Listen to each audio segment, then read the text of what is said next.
Good evening, everyone, and welcome to the University of Chicago's 24th Annual Martin Luther King Jr. Commemoration Celebration. I am honored to stand before you in this beautiful chapel where 58 years ago, Dr. King delivered his first major address in the city of Chicago. His decision to speak at Rockefeller was a demonstration of his affinity for students and belief in the power of young leaders. It was also an acknowledgement that institutions like the University of Chicago have a responsibility to support young leaders' efforts to have positive impacts on our communities. And that is the leadership legacy he leaves. How can we change our communities for the better? In his own words, Dr. King said, "Life's most persistent and urgent question is, what are you doing for others?" As for students, we are uniquely positioned to answer that question. Not only do we have the opportunity to dedicate time and energy to rigorous academic pursuits, but we also have the responsibility to work diligently to influence social changes that benefit generations beyond our own. At the University of Chicago, I have experienced the dedicated commitment of my fellow students to be forces for good, and have benefited from the support of a university that truly values the contributions we as students make to our communities, and that provides us with the resources and opportunities to do it. In fact, our university president, Robert Zimmer, has highlighted the importance of diversity and social engagement, and has said that we have an obligation to see that the greatest variety of perspectives is brought to bear on the issues before us as scholars and citizens. As students, I challenge you to take advantage of the unique position we are in. Be student leaders, be forces for good. Build upon the foundation of support our university provides, and begin today as we gather to celebrate the life and legacy of Dr. King by taking time to reflect on the progress of civil rights and the work we have left to do in creating equal opportunities for all people. Thank you all, and it is now my privilege to introduce the University of Chicago's 13th president, Robert J. Zimmer.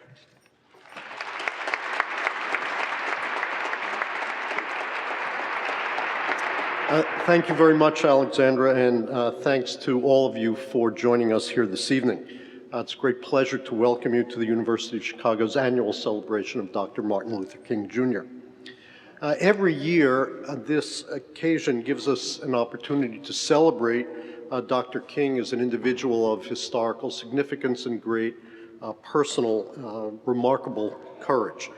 But it also gives us an opportunity to look back and think about the historical context of his work and to look forward to tell us what it is that we should be thinking about doing.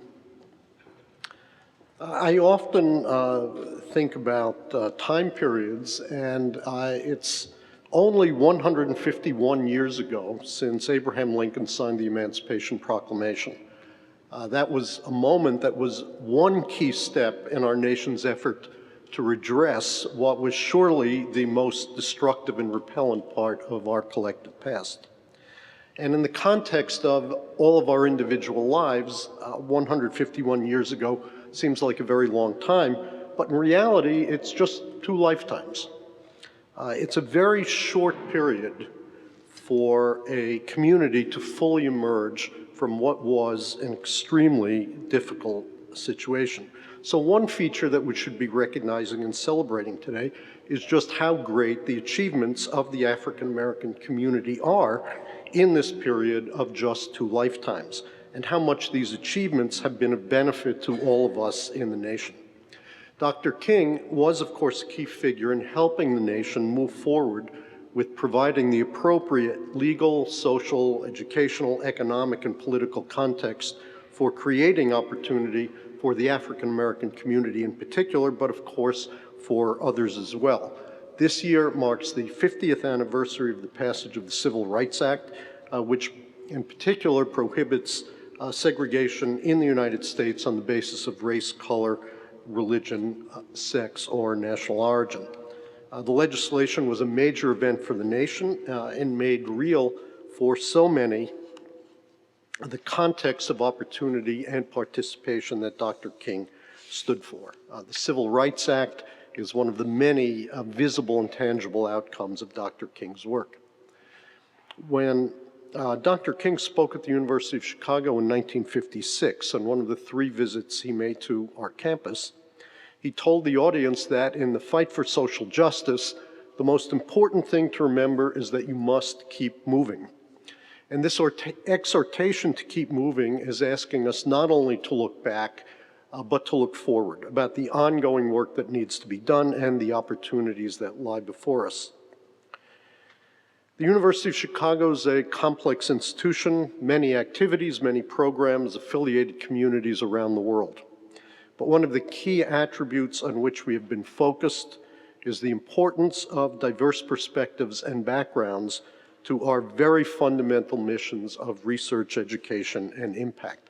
This has led us to emphasize inclusion at every level of activities, ensuring that our faculty, our students, our staff, our board of trustees, those firms that we contract with, professionals that we employ, those in our charter schools, those with whom we engage abroad, the nature of our arts communities, our relationships in the city of Chicago, and the way we design various programs to support all this work and more, that they all have a built-in understanding of the importance of diversity, inclusion, and broad-based engagement.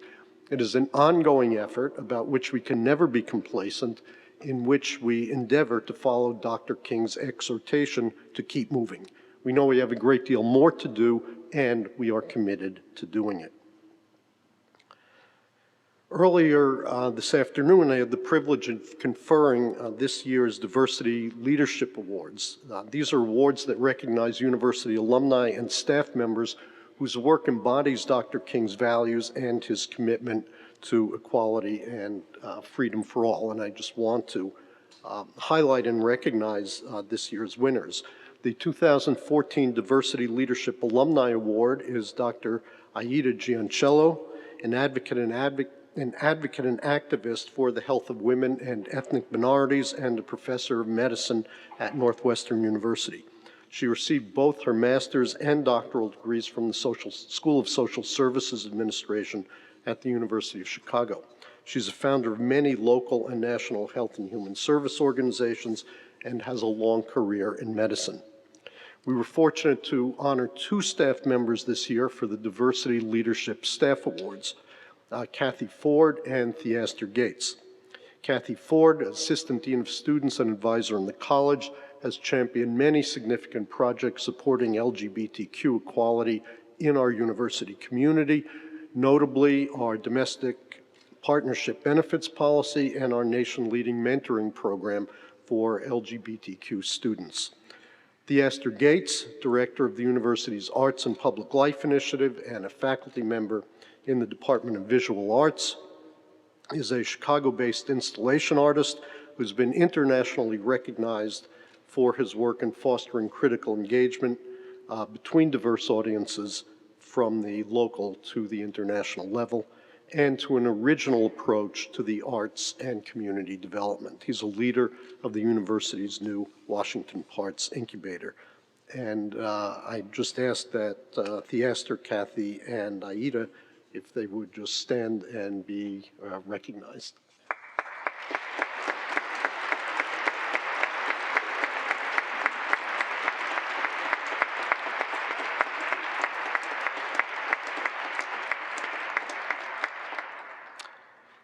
Now, I'd also like to take a moment to personally welcome our special guest this evening, Governor Deval Patrick of Massachusetts, who will be introduced more fully in just a moment. Governor Patrick worked as a civil rights lawyer and was appointed United States Assistant Attorney General for Civil Rights under President Clinton. In 2006, he was elected the 71st Governor of Massachusetts. Now, by way of conclusion, let me just turn again to Dr. King. Alexandra mentioned this comment that Dr. King made when he said that an individual has not started living fully until they can rise to the broader concerns of humanity. Life's most persistent and urgent question is, what are you doing for others? If we as individuals follow Dr. King's commitment to contributing to the many communities of which we are part, and if we follow the example of the dedicated individuals here with us today, some of whom I've recognized and some of whom I've not, we will move forward to the brighter future that Dr. King envisioned. and which, through his own passion, he made palpable and tangible for us all. Once again, welcome.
Good evening. When I was on my way out, when we were on our way out here, Governor Patrick advised me that shorter was better. And that's difficult for me even under the best of circumstances, but it's hard when I'm introducing someone for whom I have such deep admiration. A valued member of the Board of Advisors of the University of Chicago's Institute of Politics, and one of Chicago's most distinguished favorite sons. Deval Patrick grew up just a few miles from here in the shadows of the Robert Taylor Homes housing project. His father left the family when he was 4, and Deval and his sister and his mother moved into a tenement apartment with his grandparents. The three of them shared a bedroom with one bunk bed, and they rotated each night one of them would take a turn sleeping on the floor that was softened only by a makeshift mattress of newspapers. And Deval ran a familiar gauntlet of gangs and violence to get to and from overcrowded and underfunded schools. But when he was in 8th grade, a Chicago public school teacher recognized a light, a spark, and nominated Deval for a scholarship from the Better Chance Foundation to attend the Milton Academy in Massachusetts. Now, the staggering distance between Chicago's most desperate neighborhood and one of America's elite prep schools can't be measured in mere miles. When Deval arrived for his first day of class, he wore a windbreaker because he was told that for the gentlemen of Milton, jackets were required. Yet, given the chance, Deval overcame all the challenges, sartorial and academic, and excelled at Milton. He went on to Harvard College and the Harvard Law School, institutions of such quality, President Zimmer, that they are said to rival our own. These achievements alone would have marked Deval as the personification of Dr. King's dream. But what Deval did after, with all that knowledge and all that ability, honored Dr. King's spirit.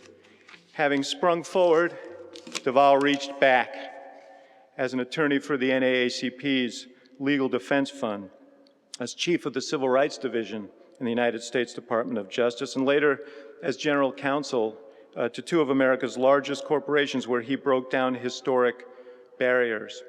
I first met Deval in 2006. My sister Joan, who lives in Arlington, Massachusetts, had gained some notoriety as a volunteer organizer in local elections. And one day, she called me with great excitement, and she said, David, I never do this, but I just met a guy who's running for governor of Massachusetts, and you have to work for him.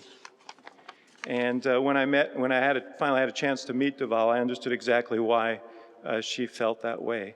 Having lived an improbable life, he was an unapologetic idealist in a cynical age, brimming with ideas about how to move his state forward and expand opportunity to every community and every citizen. And while the jaded political establishment on Beacon Hill dismissed him as hopelessly naive, Deval took his case directly to the people. A mere asterisk in the polls when he began, Deval went town by town, sometimes door by door, building a movement for change and reform, the likes of which the Commonwealth hadn't seen since a bunch of rabble-rousers dumped tea in the Boston Harbor. It's time to put your cynicism down, he told the people of Massachusetts. Put it down, stand with me, and take that leap of faith, because I'm not asking you to take a chance on me. I'm asking you to take a chance on your own aspirations. Take a chance on hope. Take a chance on hope. What a wonderful exhortation. And the people of Massachusetts responded. This political outsider, a black man running to become governor of a state whose residents are overwhelmingly white, won landslide victories in the primary and general elections, and now, completing his second term, he has written an unrivaled record of accomplishment that reflects a thoughtful and visionary strategy for the state's future. Under Governor Patrick's leadership, Massachusetts has become the national leader in energy efficiency. He's built on the Commonwealth's institutional advantages to make it a center for biotechnology. He doubled the state's investment in infrastructure and shepherded its pioneering health reform in such a way as to ensure fully 98% of the Commonwealth's citizens have coverage today, and he did it while adding only 1% more to the budget each year. But it's only fitting that a man whose life was transformed by education would be a champion for quality education for all of his citizens. Massachusetts' schools were highly rated when Governor Patrick took office. Today they're even better. But he's made it his special focus to close the achievement gap between rich and poor school districts. He's worked to reform the community colleges that are the gateway to a better future for many, and to provide additional financial assistance for students in need. At the height of the recession, when other states were cutting back on education, Governor Patrick passed $1 billion in tax increases to ensure that the children of Massachusetts wouldn't fall behind. Second and third graders didn't have the luxury of sitting things out until the recession passed, he explained. Decades ago, a Chicago school teacher saw the potential in Deval Patrick, and with a chance she made possible, he has become a force for civility and justice and progress. I can think of no better person to help us reflect on the legacy of Dr. King than a man who honors it every day through his own shining example. Please help me welcome the Governor of Massachusetts, Deval Patrick.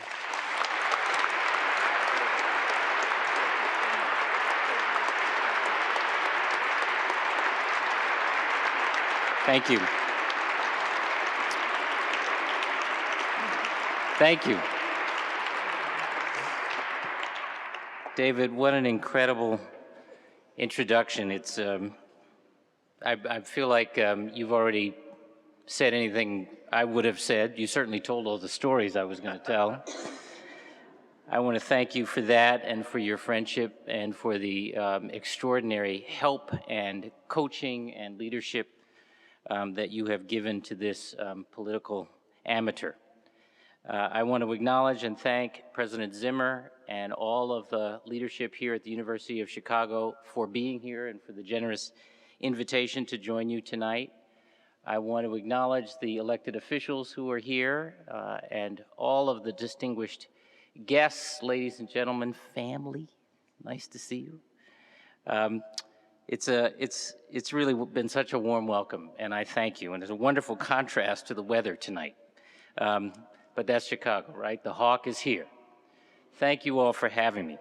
I am really honored to be here at the University of Chicago this evening to commemorate the life and the legacy of Dr. Martin Luther King Jr. Thanks to him, many of us work and play and study and live in settings that would have been unthinkable, even in some circumstances illegal for our parents and grandparents. And as I'm convinced that it is impossible to reduce Dr. King's impact to a speech of reasonable length, I'm looking forward to keeping my remarks short and spending most of our time together with your questions and comments. As David said, and many of you know, I grew up not far from here on 54th and Wabash in the 50s and the 60s. I heard Dr. King speak once in those years. He was addressing a crowd in a park somewhere on the south side of Chicago, and my mother took my sister and me to hear him. I think I was about 6 or 7 years old at the time, and candidly, I don't remember a single word he said. But I do remember what it felt like. I remember the deep solemnity of the occasion. I remember how at that moment I felt connected to all those other people in that park, people like me of limited means but limitless hope. And I remember feeling the power of that hope, how it gave shape and purpose to the lives we were all trying to lead, still does. As I have come over the years to read his writings and listen to his speeches, and oh, these are speeches to be listened to, I am struck by how often he spoke of service. Like Christ himself, Dr. King understood servant leadership. His was a model of selfless leadership, of humility, of outwardness. The beloved community Dr. King envisioned and helped lead us to was a place where people took responsibility for each other, where we turned to each other rather than on each other.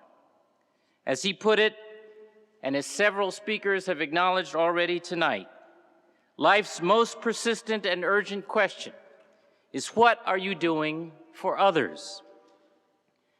My community in those days in the 50s and 60s was like that. As David said, I lived there with my grandparents and various other relatives who came and went, my mother and sister in a 2-bedroom tenement. My mother, sister, and I shared one of those bedrooms and that set of bunk beds David talked about, so we would rotate top bunk, bottom bunk, floor every third night on the floor. In those days, over on Wabash Avenue, everything was broken. Broken sidewalks and playgrounds, broken families.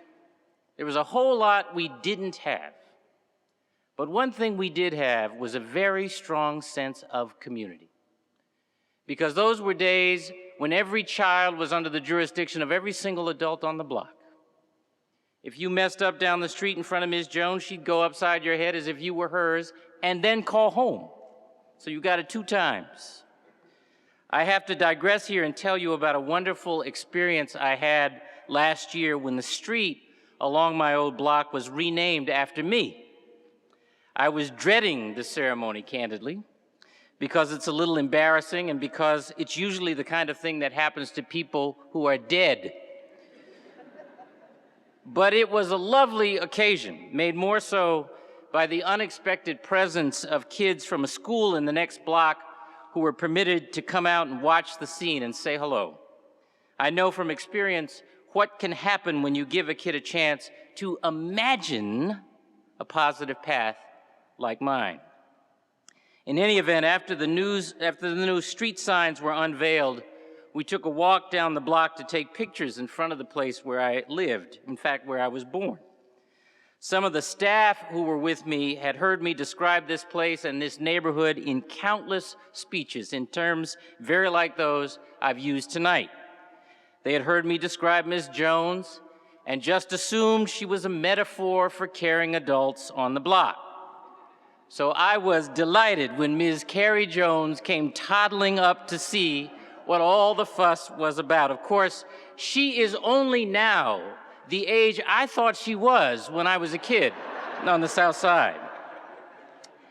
She was just as curious as she always had been, and just as caring, which brings me back to Dr. King's emphasis on service.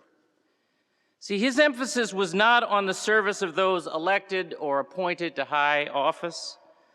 It was not about the service of volunteers alone. All of that is important. Dr. King was about service not as what you do, but as who you are. He said everybody can serve. You don't have to have a PhD to serve. You don't have to be able to make your subject and your verb agree to serve. You only need a heart full of grace, a soul motivated by love. And this, for me, is the nub of it. Dr. King brought love into public discourse. Imagine that. When's the last time you heard a public figure talk about love as a motivation for policy choices? Even politically active faith leaders seem silent on the notion. And don't even get me started on the disconnect between Christ's love and the religious rights positions on things like marriage equality or healthcare security. Love is not a substitute for wise policy or effective programs. It's not a substitute for personal responsibility or moral rectitude or perseverance. Love is not an excuse. But without love, it's hard to make sense of compassion itself, or common destiny, or community. We could use more of Dr. King's message right now. In a society dedicated to equality, income equality is getting worse. As we emerge from the global recession, for those already college educated and with transferable skills, the knowledge-based job market is wide open. Those already with money to invest benefit from the resurgence of the Dow. But the ability of people to bridge that gap is harder than ever. The poor are no longer just the abject destitute. Nearly half of food stamp recipients in Massachusetts are working people. Our homeless population living in motels recently hit an all-time high, many of them school-aged children. All this in a state where our children lead the nation in achievement, income levels are well above average, unemployment is down, and the innovation economy is on fire. Across the entire country, many middle-class families where both parents work still can't get ahead, let alone imagine a better life for their children. According to Opportunity Nation, for the first time in America, today's young adults risk having lower educational attainment rates on average than their parents. Only 6% of children born to parents at the bottom, children like me, make it to the top. Children in many European countries now have greater socioeconomic mobility than those in the United States. Imagine that. The American dream is in trouble. Why should any of that matter? Because opportunity is central to who we are as a nation. And I ask you to consider this. We are the only nation in human history not organized the way nations are normally organized. We're not organized around a common religion or language or even a common culture. We weren't organized because of the natural forces of geography. We're the only nation organized around a handful of civic ideals. And we've defined those ideals over time and through struggle as equality, freedom, and fair play. That's what America has been about for more people for a longer time than any other nation ever. Well, opportunity is what makes all our civic ideals possible. Without opportunity, our civic ideals are nothing but rhetorical flourishes. But opportunity is not inevitable. It doesn't just happen. Each generation of Americans has had to strive and to sacrifice to make opportunity real. Whether it was freeing the slaves or giving women the vote in one era, the GI Bill, rural electrification, or the interstate highway system in another, the struggle for civil rights in Dr. King's time and our own, or expanding broadband and early education and closing the achievement gap today, making opportunity real requires action. You can reason your way to practical solutions with many others on these and other issues, but without love, you cannot fully appreciate why addressing them is a matter of real urgency. My job, my mission in my current role is to help somebody every day, in every way I can. I have governed with the belief that government can be a powerful tool in helping people help themselves. But for a society to prosper, we need so much more than what government can do. We need more than just what governors and mayors and presidents can do alone. Dr. King taught us that service is power, transformative power. We need hearts full of grace and souls generated by love. One thing I have tried to do is to elevate this value, to draw attention to the power of service. At my second inauguration in 2011, we gathered together 8th graders from every one of the 351 cities and towns in the Commonwealth who were themselves service leaders. I figured the athletes and scholars and artists have channels to flourish and be recognized for, but not always the servant leaders. We called it Project 351. They came to Boston to talk about the power of service, to go out and then do a project together, and then be sent back charged to spread the word about the value of service. Since that first Saturday, Project 351 has been reimagined as a youth service initiative dedicated to building unity and leadership. Every year since, on MLK weekend, an 8th grade ambassador from every city and town in Massachusetts comes to our State House for a day and a message of service. The network of ambassadors has grown and remained active. We have reunions and service days, all to the effect of encouraging these magnificent young people to be the servant leaders of tomorrow. Every time I attend a Project 351 event, I am reinvigorated about what the future holds for Massachusetts, indeed for the whole country. I usually get them to talk about the spirit of service, what motivates them, I haven't come right out and claim the spirit of love yet, because I don't want to get them. They're 8th graders, all kind of squishy and squirmy. But this coming Saturday, when the next class of ambassadors convenes, I just might. Because I'm convinced that more than anything, will lead us to the beloved community Dr. King envisioned. Thank you so much for having me, and I look forward to the conversation. Thank you.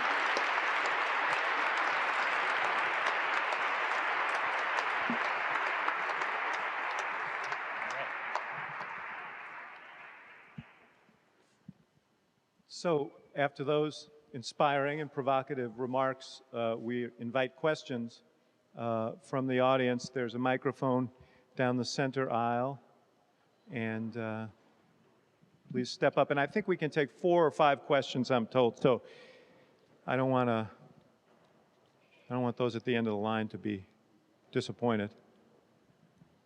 Yes, sir. Yes. Good evening, Governor. Good evening. Last, Do I need this? I do need this. okay. Yes, sir. Last fall, I was in Boston at Harvard, and I'm back here in Chicago working as a school administrator. All right. So I have a question to you about school and education. You mentioned love. And in our country right now, it appears that there is a strong neoliberal current to create more zero-tolerance charter schools that do not tolerate or seem to operate with that spirit of grace concerning African-American men. It also seems to contribute to the school-to-prison pipeline and the new Jim Crow that Michelle Alexander speaks to. You say contribute to the school-to-prison pipeline? Yes, The zero-tolerance charter schools? the zero-tolerance policies. Policies, per se. I'm sorry, okay. Yeah, within schools. Okay. I was wondering what your educational policy is concerning suspension rates, expulsion rates among Black and brown youth, particularly in Boston, but also it seems like you have an ear with the president and Arnie Duncan. So what's your first name? Robert. Robert, I'm so sorry our time is up. No, there's a do you mind? There's a risk in conversation in a place like this because you probably have already written a book on this subject, right? This was your PhD, am I right? No, not yet. No? So you asked me what the policy is in Boston. The state doesn't drive the policies in Boston. We drive policies statewide, and the policies on discipline, frankly, vary from community to community. My own view is that we have to have education that reaches kids where they are. And not every kid learns the same way.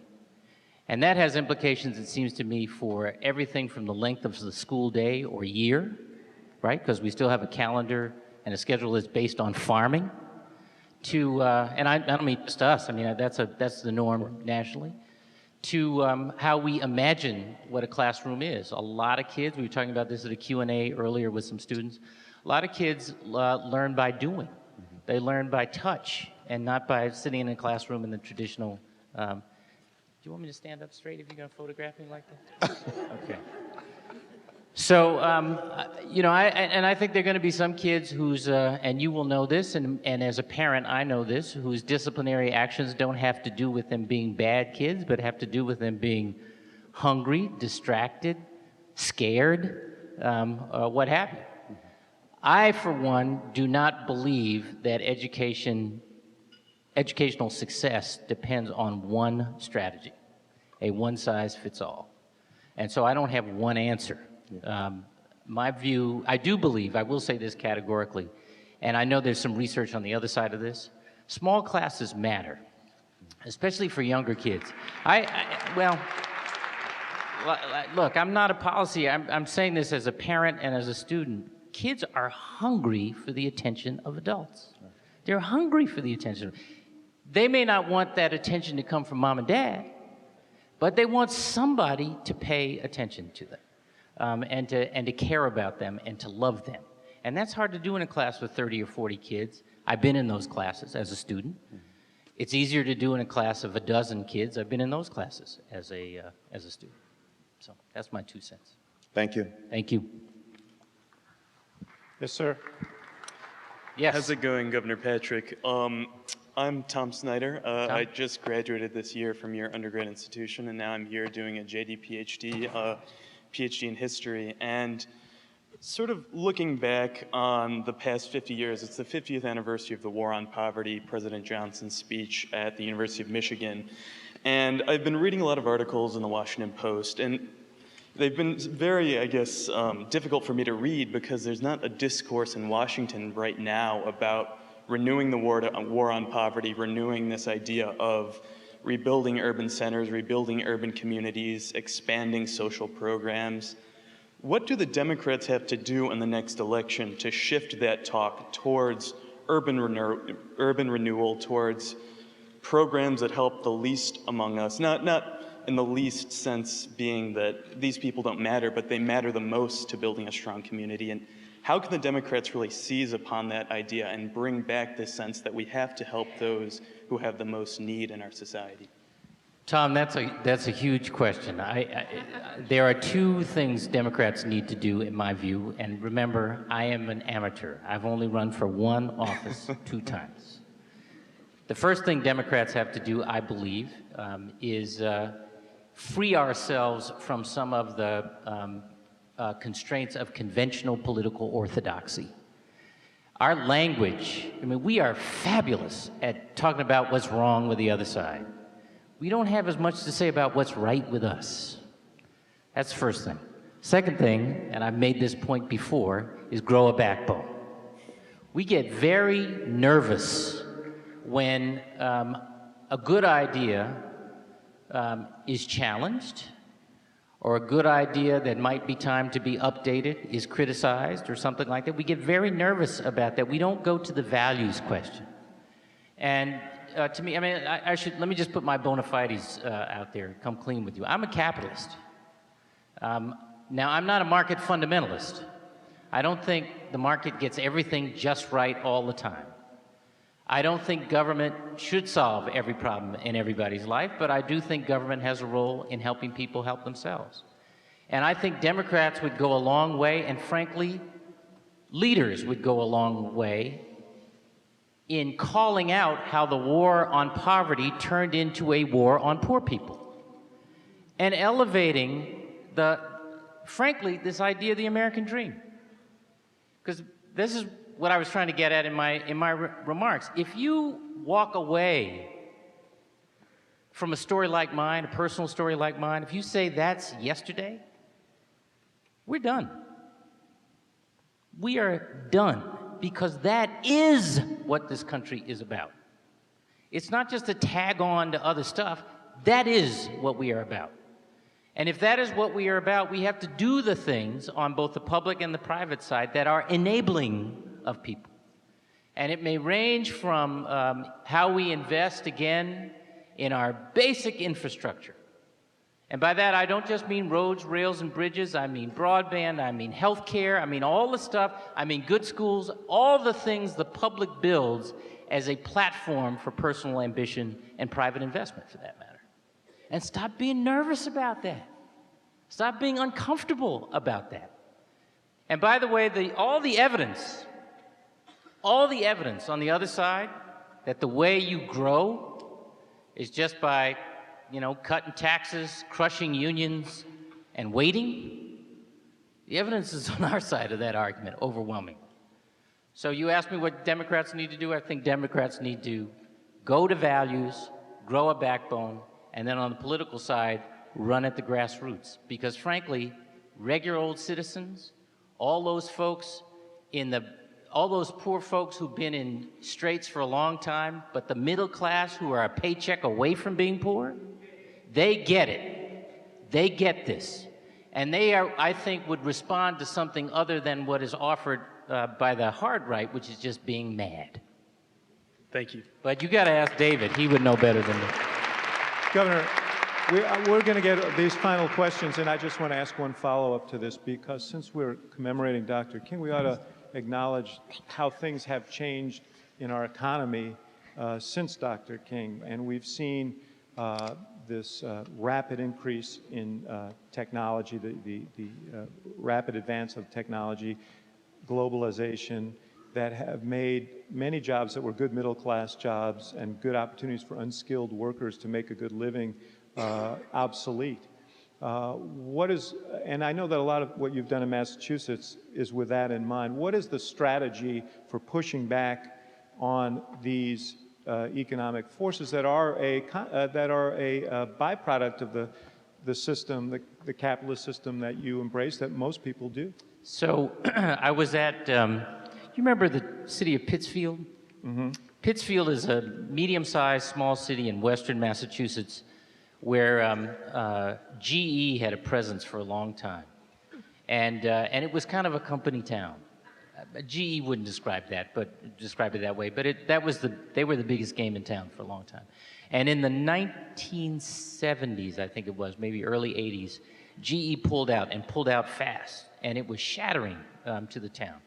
And I remember going to an event with the mayor, one mayor removed, who was a wonderful leader, I thought, and it was kind of a community meeting, and he was speaking to this point: what's the future of Pittsfield and how are we going to get going? And the mayor at that point was in the midst of trying to establish Pittsfield as a center for the cultural and creative arts in a county that had a lot of this activity, but as an economic driver.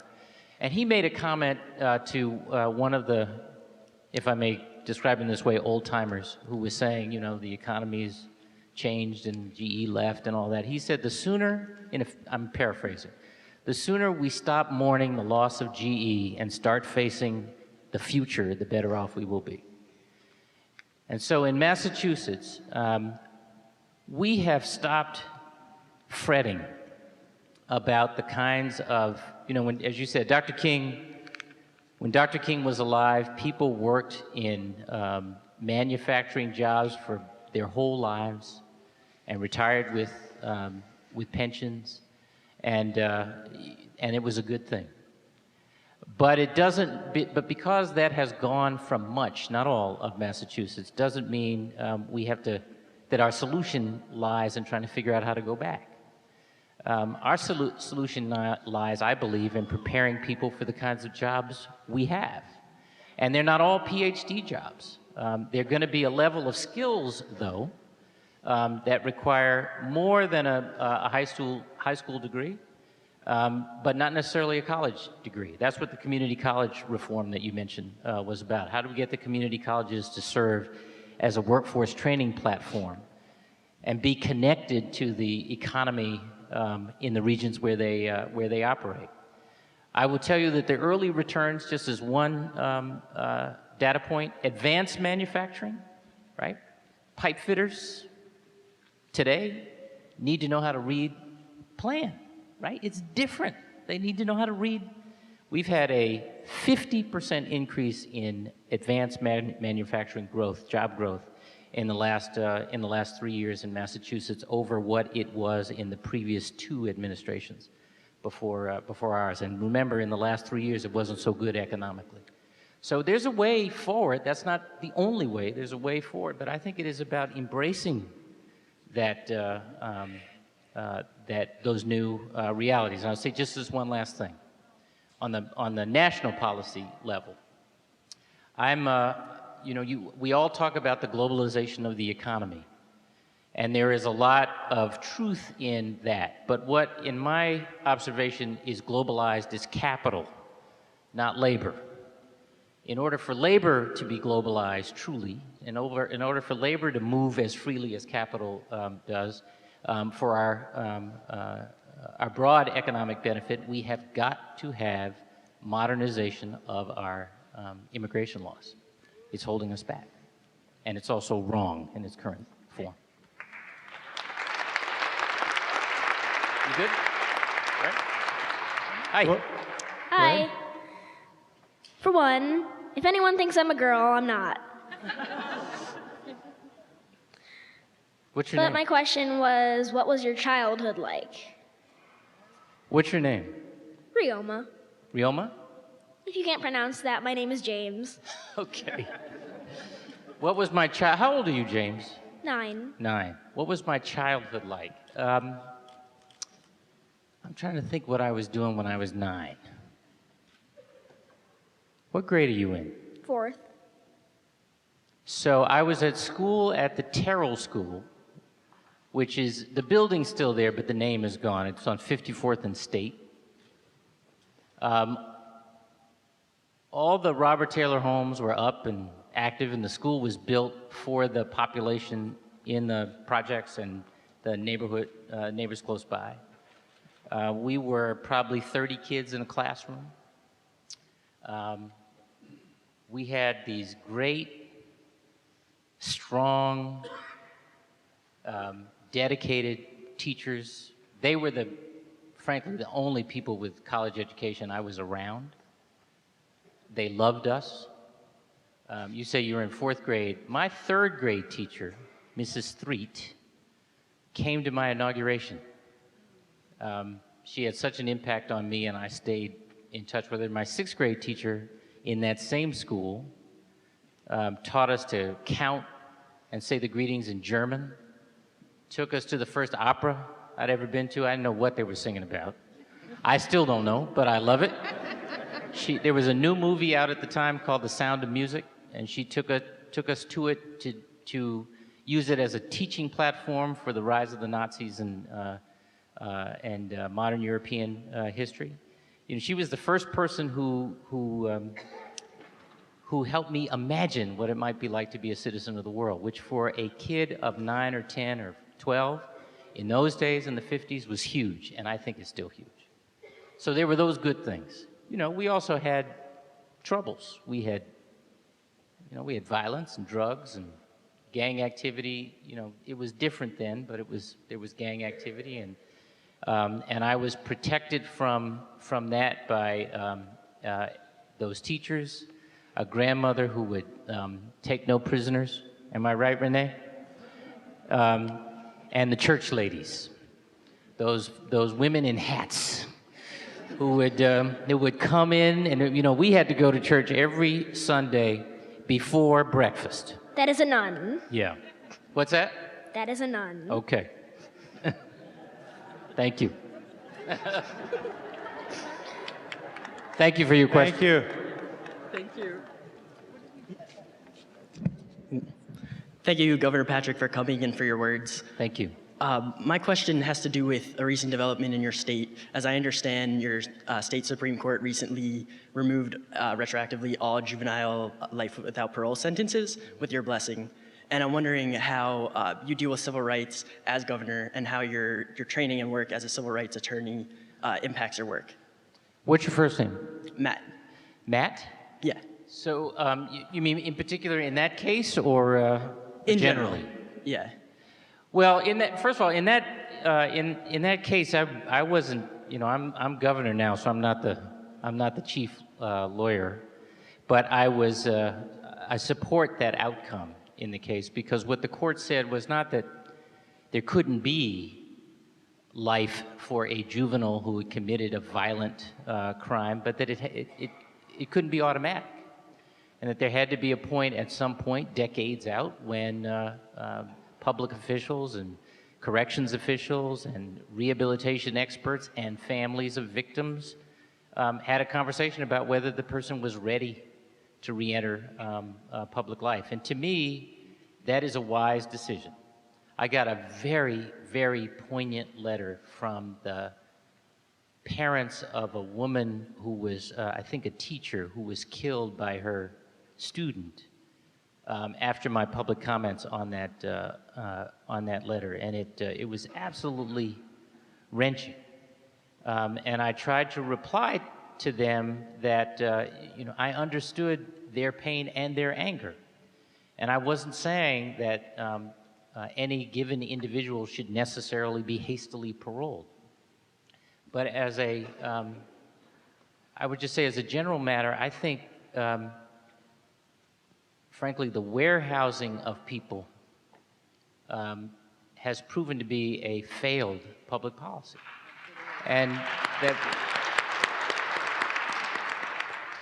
but the other thing that's happened while we've been warehousing, so this is the part you won't applaud, is that we have gutted the stuff we used to do to prepare people to come out.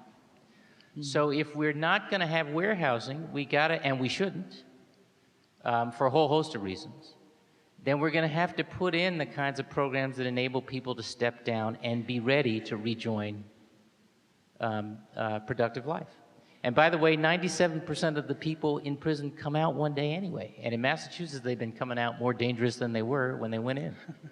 So my views are consistent with that. We can have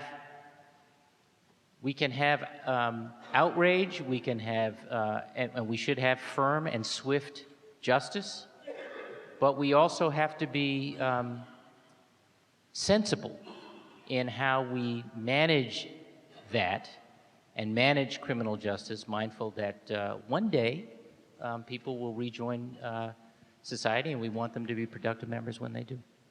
Thank you. Thank you, Matt. You all right? Hi. Hi, my name is Marvin Johnson. Marvin? I wanted to ask a question. What advice you would give to Illinois in terms of privatizing? There's good privatizing and there's bad privatizing. Prioritizing. No, privatizing. Privatizing. Privatizing. Okay. The resources that's critical to running our state, a lot of those resources over the last 15 years have been privatized from the toll road, from our toll parking meters. Those, the parking lots too, didn't you? Yeah, parking lots too. My point is that a lot of that revenue that used to come in to pay our bills are no longer there. So now it's a situation we got to figure out where do we extract this money from to pay our bills. Citizens of Illinois has become real concerned about that because there's situations going on with our Social Security, situations going on with maybe extracting money from the pension, and other areas where those things would never been considered to be even a discussion and talking about figuring out how to extract that money to pay our bills. So what advice would you give in terms of picking good things to privatize and bad things to privatize? Marvin, that is a very important question, but you don't seriously think I'm going to give advice on how to run Illinois. I have a state of my own. I mean, here's some principles, all right? This is because we've been trying to think through some of these same issues. There isn't really a very good model of a public-private partnership, in an infrastructure partnership, let me put it that way, in the United States yet. There's some pretty good models elsewhere in the world. I've been to visit with some of them. You know, I was in Asia last month, and we had a long visit with the entity created to run the subway and commuter rails in Hong Kong. It's incredible.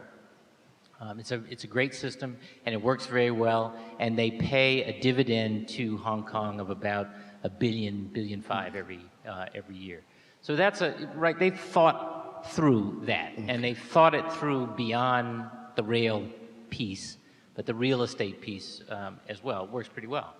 There's some others that don't. One principle that I'm concerned about is the notion of basically selling or leasing a public asset and then using those proceeds to pay operations. That's like, rather than pay down debt, for example. Because it seems to me like you want to have capital to capital, you want to raise money from the sale of capital to pay capital-related costs rather than take it into operation. So I don't think there's I mean, there's some principles we're trying to think through. I want to try one before I leave, just to, kind of small scale, just to get a comfort level with it and to learn from it, because I think there's some opportunities. Yes. But I will say just this. It's important to keep the public in public transportation. In the same way, I think it's important to keep the public in public education. Right. It is a perennial and an appropriate conversation in America about what it is we want government to do and not do. Right. But we shouldn't be afraid of those questions. There may be a whole bunch of stuff, and we've been looking at things in Massachusetts that we've been doing that maybe we shouldn't be doing. Maybe the private sector should do better, or maybe we should just stop doing because it doesn't work. But to a comment I made in response to an earlier question, there are some things that are fundamentally enabling of people to make a better life for themselves and their children. Right. And sometimes we do those things together. And when we do those things together, we call that government. Okay. All right. Thank you. Thank you. Final question here.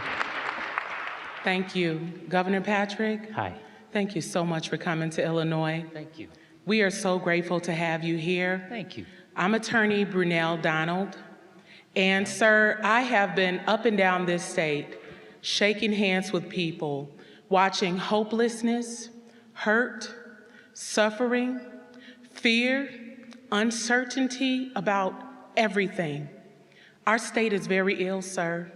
And the problems of the people, mortgage foreclosures, the recidivism, all of those problems are symptoms of the sickness that we're experiencing here in Illinois. The people have been put on the bottom, and the politicians are on top, and they're the goodness and the greatness and the funds and all those things that are on the top are not trickling down to the people. I believe this was a date with destiny for me personally. I don't know about anybody else in this room, but you have inspired me. I agree with you on imagining. Our children's imaginations have to grow. I'm the child of a murdered mother. I saw the murder. I'm a ward of the state of this Illinois. I aged out at 21. I graduated college. I was homeless a lot in college, went to law school, and I've been a lawyer for 12 years now. All right. And I'll say this, thank you. I know you're probably wondering why am I shaking hands up and down the state of Illinois. I am currently #1 on the ballot for the Democratic Party. My running mate is T.O. Hardeman. I'm running for lieutenant governor of this great state. Right. And the hurt and all the things that I've experienced shaking people's hands, it's inside of me. And I want to help. And my question to you is, there's so many people that are hurting, so many people that need help. So many people that want just some hope. What kind of advice do you give a person like me who has left the courtroom that I love, that I put my soul in every day, to come out to help the masses of the people? Because the people are hurting, and I want to help. Well, counsel, first of all, about your own journey, I want to say what my grandmother would say in a circumstance like this, and that is, look at you now. Thank you. The other thing I want to say is this, and I'm not doing political endorsements. I understand you, and I'm not here for one. Okay. But 2 pieces, maybe 3 pieces of advice, maybe 2. One, I really do believe in the power of grassroots politicking. Never, ever underestimate the power of the grassroots. It'll beat money every time, by the way. Every time. Thank you. I don't know why people don't believe that. The president showed it twice nationally. We did twice in Massachusetts. Never underestimate the power of the grassroots. The time it takes to go and shake hands, and most importantly, listen to people. Yes. Listen to people. Incredibly important. Because the message is, this isn't about you. It's about them. Yes. It's about them. I think the harder thing is winning office and then governing at the grassroots. Okay. Because you still have to show up. Yes. You still got to listen. You still got to pay attention. When those same people who were enthusiastic about your being elected disagree about this or that way of this or that choice that you make. But I think that the personal capital you build and trust you build by taking that time to make it personal, Okay. You bank that for when it's time for hard decisions. And you tell your supporters and others that when and if you are elected, there are going to be times that are hard, where they disagree, where the press is beating up on you and they think everything's wrong, and they need to remember the euphoria they felt on the day you won. They won't, but you need to say it anyway, so you can point back to it. I wish you luck. Thank you. God bless you. God bless you. Thank you, Governor. Thank you so much. Thank you. Massachusetts may claim you, but we know you're a Chicagoan. So. Thank you. Thank you, everybody.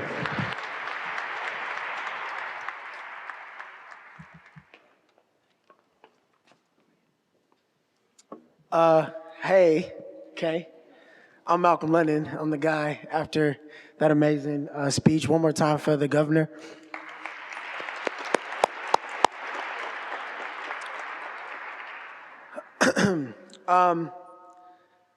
Yeah, so this poem that I will read was inspired by a tweet that I saw recently by the GOP.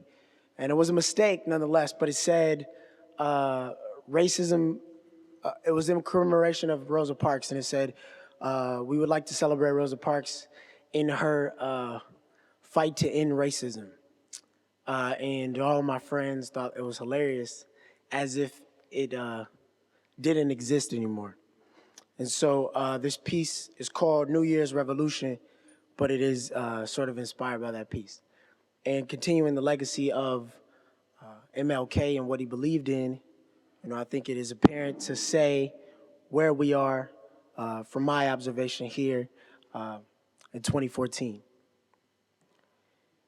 It is 2014, and Rosa Parks has ended racism according to a tweet by the GOP.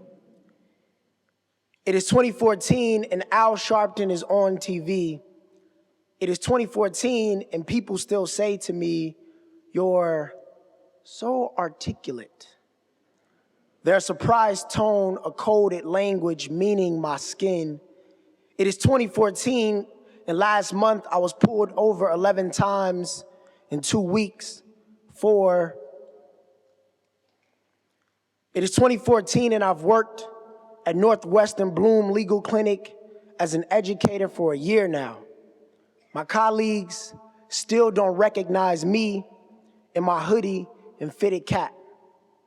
It is 2014, and my girlfriend still garnishes suspicious looks in the Northside boutique she shops in. It is 2014, and the country calls my city dangerous. And I agree, targeting 50 schools like police disproportionately do to the people in those neighborhoods is violence too. It is 2014, and Black women seen as scandalous accessories worn by Miley Cyrus. It is 2014, and last year I attended the 50th anniversary of the March on Washington, everyone smiling, wide as a cul-de-sac, as if our long walk for freedom reached its dead end. It is 2014, and from our kings to our Trayvons, America is still killing our Martins. It is 2014, 2 years after Troy Davis. It seems the only capital Black boys gain access to is punishment. It is 2014, and Marissas get thrown in Florida prisons for protecting themselves when America refuses to. It is 2014, and there is a Black man in the White House. There is a Black man in the House, but the mortgage is still owned by the banks. It is 2014, and Black History Month posters adorn every Chicago high school I enter. No one knows who Fred Hampton was, or how Black Panthers fed their starving cubs with free breakfast for children programs. It is 2014, and Amiri Baraka just passed. We still don't know who blew up America. They don't wear turbans and hijabs. They are hidden. It is 2014, and the first Black president and the first Black attorney general branded the first Black woman, Assata Shakur, the most wanted FBI terrorist. Her freedom, a bounty of $2 million. She believed in love too. It is 2014 and the United States is 5% of the world's population, but holds 25% of the world's prisoners. Our flag still a banner claiming freedom. It is 2014 and it seems we are in a lot of trouble. But we've seen a lot of trouble crack into the skull of 1955, seen trouble in puffed cheeks floating up a Tallahatchie River back to a mother in Chicago. It is 2014 and it seems there's a riot waiting in our skin, but we've survived Watts before.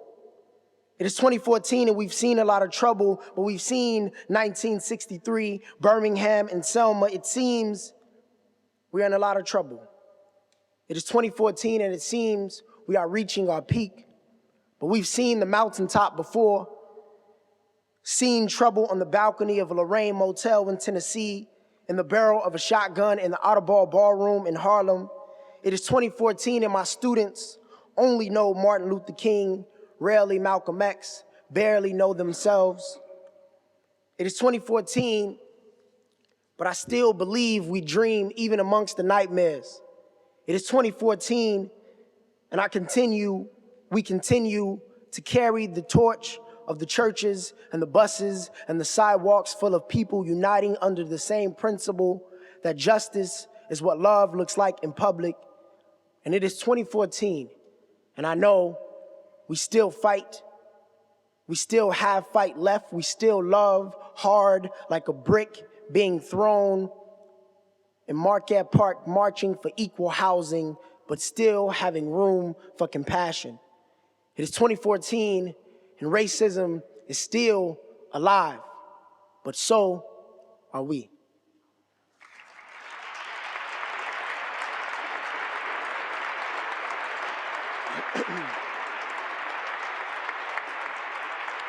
Thank you. So my name is Malcolm London. I work with an organization called Young Chicago Authors. It is a non-for-profit that gives free writing workshops to kids all throughout the city for free 99 all day, all the time. We're mostly known for a festival we put on called Louder Than a Bomb. This year, we're in our 14th year. If you need an invite, it begins on February 15th up until March 15th, and you all are cordially invited. I'll see you there. The festival is a team poetry festival that is the largest poetry festival in the world. And last year we brought together 110 teams across this segregated city of Chicago, and young people together sharing their stories in one room downtown in the Cadillac Palace Theater, and it's sold out. What that means to me is that when you listen to young people, not only is it fresh, but it is what the city wants and needs. I was also asked to read a speech by Martin Luther King. I will be also accompanied by a young woman who works at Young Chicago Authors. I would like to bring her up. Her name is Cush Thompson. She's performed alongside John Legend for the First Lady and is an incredible poet like myself, but I didn't really get a proper introduction, but that's cool. But would you join me in an applause for Cush Thompson?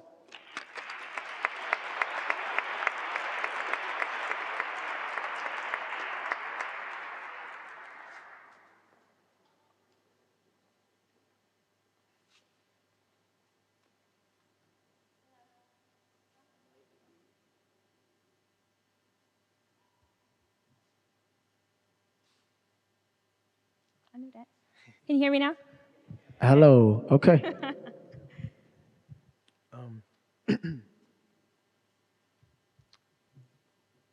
We have before us the glorious opportunity to inject a new dimension of love into the veins of our civilization.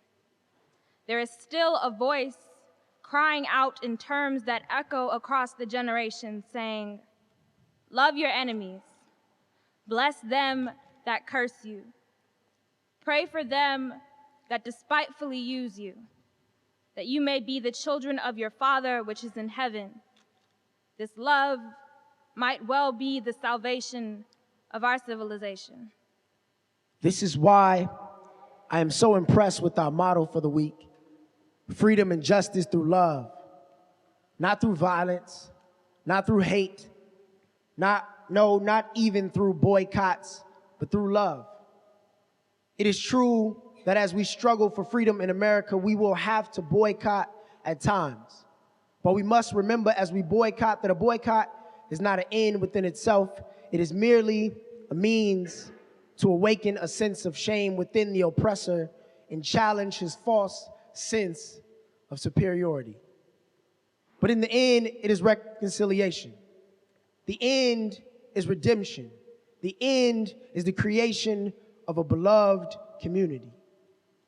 It is the type of spirit and this type of love that can transform opposers into friends. It is the type of understanding, goodwill that will transform the deep gloom of the old age into the exuberant gladness of the new age. It is this love which will bring about miracles in the hearts of men. Now I realize that in talking so much about love, it is very easy to become sentimental. There is the danger that our talk about love will merely be empty words devoid of any practical and true meaning. But when I say, love those who oppose you, I am not speaking of love in a sentimental or affectionate sense. It would be nonsense to urge men to love their oppressors in an affectionate sense. When I refer to love at this point, I mean understanding goodwill. The Greek language comes to our aid at this point. The Greek language has 3 words for love. First, it speaks of love in terms Plato used this word quite frequently in his dialogues. Eros is the type of aesthetic love. Now it has come to mean a sort of romantic love. I guess Shakespeare was thinking in terms of Eros when he said, "Love is not love which alters when it alteration finds, or bends with the remover to remove. It is an ever-fixed mark that looks on tempest and is never shaken. It is a star to every wandering bark. This is Eros." And then the Greek talks about the philia. Philia is a sort of intimate affectionateness between personal friends. It is a sort of reciprocal love. On this level, a person loves because he is loved. Then the Greek language comes out with another word, which is the highest level of love. It speaks in terms of agape. Agape means nothing sentimental or basically affectionate. It means understanding, redeeming goodwill for all men. It is an overflowing love which seeks nothing in return. It is the love of God working in the lives of men. When we rise to the love on the agape level, we love men not because we like them, because sometimes we won't. Not because their attitudes and ways appeal, and their attitudes and their ways appeal to us, but because God loves you. And here we rise to the position of loving the person who does the evil deed while hating the deed that the person does. With this type of love and understanding goodwill, we will be able to stand amid the radiant glow of the new age with dignity and discipline. And yes, the new age is coming. It is coming mighty fast. Now that the fact that this new age is emerging reveals something basic about the universe. It tells us something about the core and the heartbeat of the cosmos. It reminds us that the universe is on the side of justice. It says to those who struggle for justice, "You do not struggle alone, but God struggles with you." this belief that God is on the side of truth and justice comes down to us from the long tradition of our Christian faith. There is something at the very center of our faith which reminds us that Good Friday may occupy the throne for a day, but ultimately it must give way to the triumphant beat of the drums of Easter. Evil may so shape events that Caesar will occupy a palace and Christ a cross. But one day, that same Christ will rise up and split history into AD and BC so that even the life of Caesar must be dated by his name. There is something in this universe that justifies Carlyle in saying no lie can live forever. There is something in this universe which justifies William Cullen Bryant in saying, "Truth, crushed to earth, will rise again." There is something in this universe that justifies James Russell Lowell in saying, "Truth, forever on the scaffold." Wrong, forever on the throne. Yet that scaffold sways the future. And behind the dim unknown stands God. Within the shadows, keeping watch above his own. Thank you. Thank you.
As we come to a close, first a reminder that there is a reception afterwards in Ida Noise, which is that way, just across the road. There will be food, there will be further student performances. You are all welcome.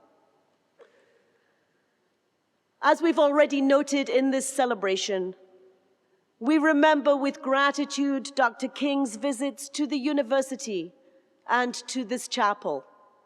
We sense still his footsteps echoing in this building, his voice resounding amidst these great stones, which surely hold the memory of all that happens here. It's not once a year that we are reminded of the dream. Not once a year that we remember the call to work for equality of opportunity for all. Not once a year that we pause and think about justice and what it means in our cities, in our streets, in our schools. It's every day, every season, every morning, every night. It's the essence of living our lives well, of reaching for our own destiny as a people, as individuals, working for a better world, a fairer world. Each of us like a star in the sky, joining together to illuminate the path with those who have gone before us and those who have given their lives. This is our shared commitment, our call as a community to live the dream, to recreate the dream. So go from this place and live the dream, reimagine the dream. Tonight, tomorrow, next week, the whole year through. Work for the one who has fewer opportunities than you, for the one whose voice is not heard. Work for peace. Work for justice. Go in peace. Go in wisdom. Go in hope.